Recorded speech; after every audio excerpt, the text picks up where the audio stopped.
Back at it again, new phone, another 30 days later, and this time we have the best phone of the year so far.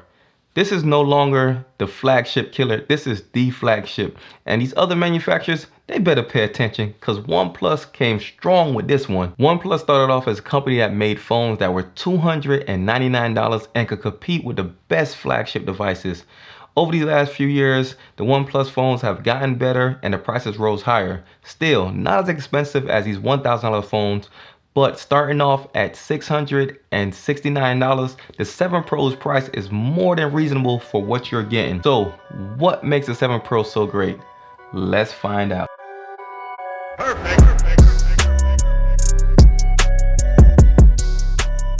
Man, oh man, this is hands down the best display on the market right now. More specifically, the 90Hz refresh rate makes everything look great, snappy, and responsive. This is a 2K OLED display, so the colors are nice and vibrant, much like the Samsung displays. But the 90Hz refresh rate makes this screen stand in a league of its own. You won't be able to appreciate the 90Hz refresh rate through video, but once you actually hold this device in your hands and navigate through the OS or play a game that supports the 90Hz refresh rate, you would definitely notice instantly like how the 90Hz refresh rate drastically improved Android. Since Android 4.1 Jelly Bean and Project Butter, Google has been trying to improve both the real performance as well as perceived performance of Android by having the OS run at 60 frames per second.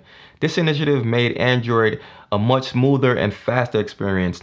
And after a few more versions of Android, the OS actually became buttery smooth. But one thing that never quite got buttery smooth were the transitions.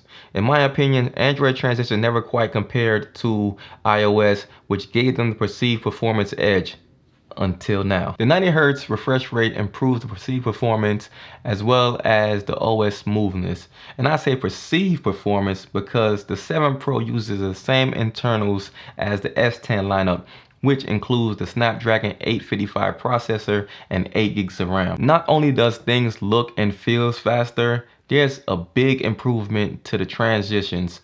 Things like opening and closing apps, rotating the screen is on par, if not better than iOS.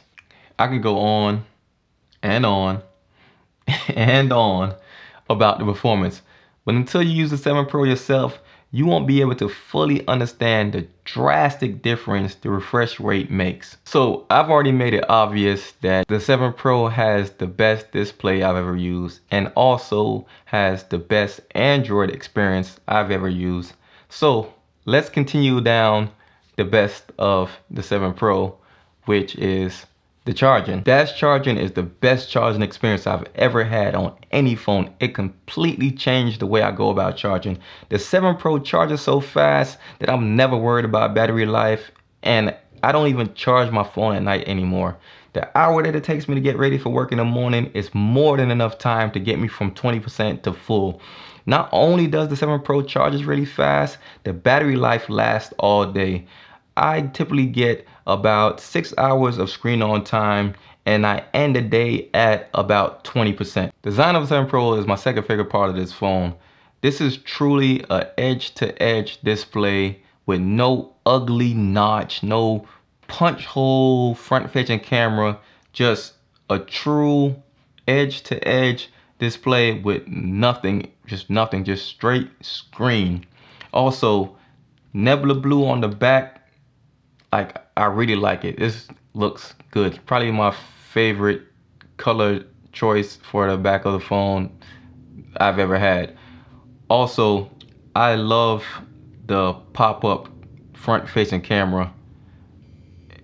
So far, it's been holding up well. It's already been abused by my 3-year-old son, and the drop protection on it is really cool too. OnePlus followed up their on-screen fingerprint reader with mind-blowing speed.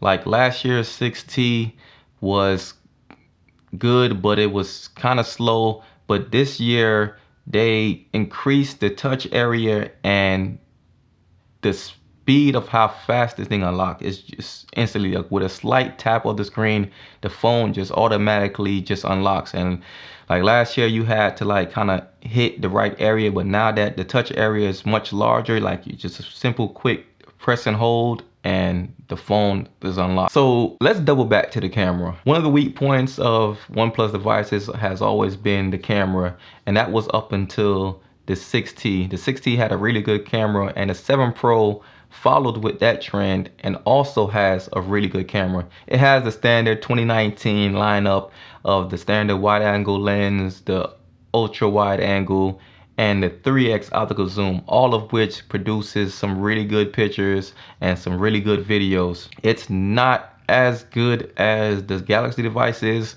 the iPhones, or the Pixel devices, but it falls right in line, right behind them, and takes more than acceptable quality images and videos. Though I do need to say, out of the box, there were a few complaints, none of which I experienced myself, but OnePlus did address those really quickly and got a fix out. I've talked about all these great features of the OnePlus 7 Pro, but like any other device, everything is not so perfect, and there's definitely some things I feel the OnePlus 7 Pro could improve on. So the screen is really good.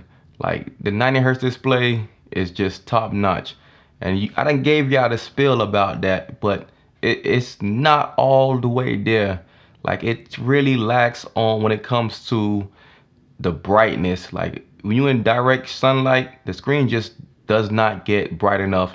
And on the flip side of things, like if I'm laying in bed in the dark, like the screen just doesn't get dark enough. It just a tad bit too light. I'm outside a lot and I'm using my phone a bit a lot, which I know most people are. And yeah, it just doesn't get bright enough and it doesn't get dark enough. And it's an OLED, so it shouldn't have these problems, but that's something else that can work on the next iteration of the OnePlus. Another issue I have, which most people might find it as nitpicking because it won't relate to a lot of people, just that small group of people that uses the gestures, which I like the gestures because it gives me a full screen. Like I don't have that little bottom bar there taking up screen really straight, so I use the full screen and use the gestures. But the downside of using the gestures is you don't have a way to trigger Google Assistant. Like I use Google Assistant a lot, and it's just there isn't, like, you know, you can hold down on the home button and trigger Google Assistant or kind of like a swipe up, but with the gestures enabled, you can't use Google Assistant. Like it's just no way to trigger it. And if you do know a way how to trigger it while you have gestures on, just drop a comment below and let me know, because right now I haven't been able to figure it out. So let me know if you figured it out, but right now I haven't been able to use it. So another small thing, but I know there's a subset of people that also uses the gestures and might be having this problem, so I want to just throw it out there. Rolling on. Another one of my favorite features is double tap to wake and double tap to sleep. Works really great when it's working, but it just seems like maybe I have my phone, I guess, sleeping for too long and it won't double tap to wake. Or double tap to sleep normally always works, but double tap to wake up, that's a little iffy sometimes. Like if you just double tap it real quick to put it to sleep and double tap to wake it back up, it will wake up. But maybe I have my phone sitting down for a few minutes and try to hit the double tap to wake, it doesn't just automatically wake up.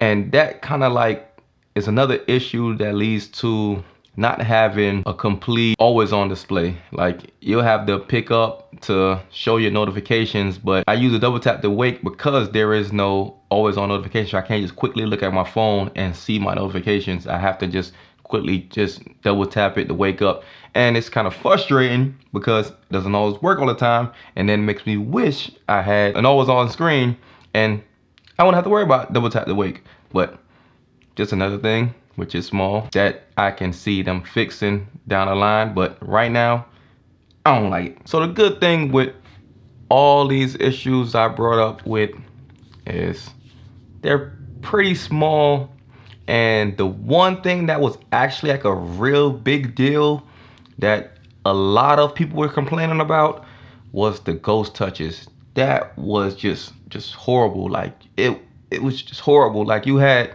just random touches happening on your screen, just nowhere, just ghost touches. And then it had another issue where like the top corners, like you'll have the top corners of the phone, like it was just untouchable. You'll try to hit the top corners, like to hit like a back button in the app or something, and the taps just wouldn't register. So the ghost touches and those top corners like not triggering was like a really huge issue. But on the bright side of things, OnePlus did address those and fix those like really quickly. I think that fix was out within like 1 or 2 weeks of me having the device. So you can give OnePlus the credit for addressing that problem and pushing out a fix really quickly. I think maybe the delay for me getting that fix was due to T-Mobile not pushing it right away. But that was a big issue. It got resolved quickly, and kudos to OnePlus for that. So you can see these minor issues that I've had with the phone just doesn't compare to all of the benefits that you do have getting this OnePlus 7. And OnePlus just need to stop saying it's the flagship killer. It has set the standard now of what a flagship could be, as what you get as well as the price. Like right now it's untouchable. And a 90 hertz display, I cannot say it enough, it makes a huge difference in how Android operates. But that's all I got. Thanks for watching. Don't forget to like, comment, and subscribe. This is Joe. This was another Joe Tech Talk, and I'm out.